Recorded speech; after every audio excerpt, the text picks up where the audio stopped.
Welcome back to the shop. I'm so glad you're here today. I have a really quick update that I want to give you guys, and it's a good one. It's really, really pretty.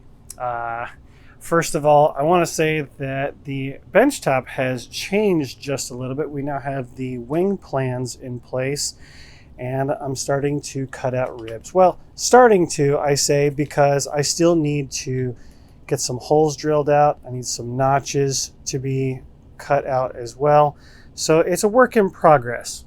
Truly, this is a scratch build. I am doing all of this from scratch. You can see the template that I'm using is cut straight from the plans, and I'm tracing it out onto the balsa and building everything from scratch. Okay, so that's the whole point of the Seebee build, is do another full scratch build. It's been a long time. Do lots of kits, do some ARFs. So this is true scratch building, 100%. So it's fun, it's exciting, it's also time consuming and a little bit tedious. So bear with me if I don't share with you every step of the process. It's also dirty work.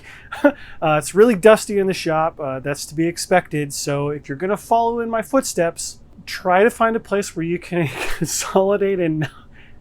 Okay, so there's not really a nice way to put it, but just be a good significant other and not contribute to mess, okay? Try to isolate it and take care of yourself. Go a long way with your relationship, all right, guys? I understand that we also have some occasional women who follow the channel and tune in from time to time.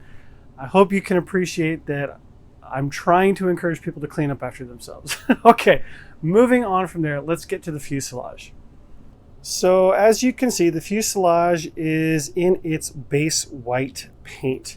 I can see some really nice glossy finish here that's looking pretty good. There's a little bit of a crack here. I'm going to repair it, and we're not going to talk about what happened. Mistakes were made. It happens, okay? I'm not done finishing this section of the fuselage anyway, because I got to do the wing saddle and stuff. So sanding this back and doing a little filler and repair, not a huge deal. You can see a little crack here. Again, pretend you didn't see that. Other than that, inside we've got a whole mess of electronic stuff. Ooh, this is really held on here. Hold on, let me get two hands on this. Inside the fuselage now, we have a little bit better vision. Before I had put the servos in, I had used a little 9-gram Metal Gear servos. I figured these would be sufficient since this is a smaller airplane, but I forgot to take into account that there's some additional friction. Additional friction from using push rods, like the laser rods, the Dubro laser rods, but there's also additional linkage in the rudder for the linkage from the rudder to the water rudder to the tail wheel. I'll get there in a sec, but you'll see what I mean. So I did end up changing those out for the micro servos. These are Futaba S3102s, 3.7 kilogram of torque. Yeah, it's plenty enough to move them now. But I also had the addition of these rubber bellows too, that was causing a little bit of movement resistance. So I had to cut out a little bit of wood from here and make those move back a little bit so that I still have access to all the battery space up here. But other than that, all of that is set. So that took me some time to modify and figure out, because I didn't want to have a servo burn up, number one, because that would be bad. But number two, I want to have something reliable because I'm not entirely sure, what kind of loads this is going to take, etc. So that's part of sea trials, so to speak. So we'll do trials to make sure that, fully inspecting servos after flying to make sure they're not working these too hard. I may have to go to something that's a little bit higher in torque. I don't think so, but we'll see. As you can see, I have taken the rudder and elevators to a new level. I have painted those as well. They are fully installed. They are glued in place and working. Other than the paint, there's really no visual cosmetics, but really the big change on the fuselage, other than, you know, doing what I've said, additional primer, additional sanding, additional primer, additional sanding where needed, that is how we get this nice and smooth. And that's the result of the labors that you're seeing here. So aside from that, the only other thing that I've done is put together the linkage on the rudder under here. So we're gonna just lay it down on the bench here in this configuration so that I can point out everything. Number one, we've got our elevator push rod here. Pretty straightforward stuff, nothing too concerning. I missed the wood by just a little bit, so I had to move this over. That is filled with some medium CA, so that's not going to be a problem.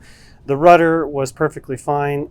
So I have the push rod here that's connected here, so I have plenty of good resolution of the movement of the rudder. So it's connected to an inside, medium inside hole, but then it's on the outside, but more toward the middle on the inside of the fuselage.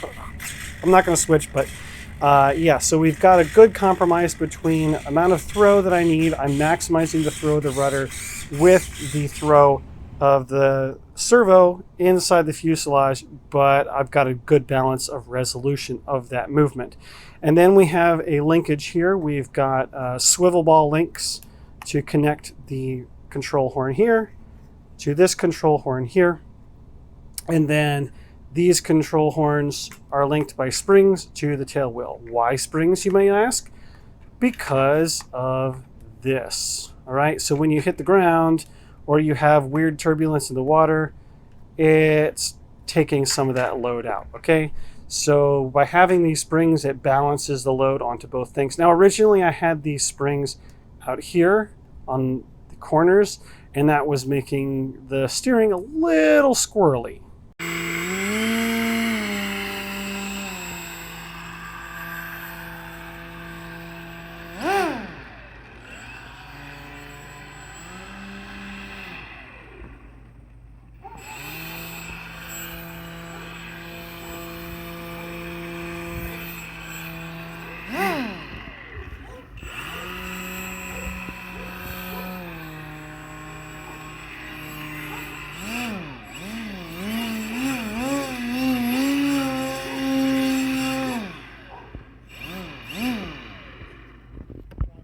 With the taxi testing that I did, the characteristics of the airplane are very clear. It's just a cute little airplane. With the adjustment to these holes, that takes that squirreliness takes it down at least 10 notches. So it's much more manageable now on the tail wheel. To be determined on the water rudder. We may end up having to move this linkage out to null that out as well. So we'll see once we get it out on the water. So that's it. There's not a whole lot else going on. It's just a little tedious stuff. There are huge things in the works. Oh my goodness. I have big announcement coming. But I can't tell you just yet. You'll have to wait a little bit. It's exciting. It's a big move for me. It's a big move for the channel. And I hope you guys will stick around a little bit longer. We got some fun builds coming up here in the building season, your building season. So until next time, guys, make sure you're checking out dubro.com and getting stocked up for your builds. Use the code Josh10 and save yourself a little bit of money, 10% off your order, and keep working on your flying works of art.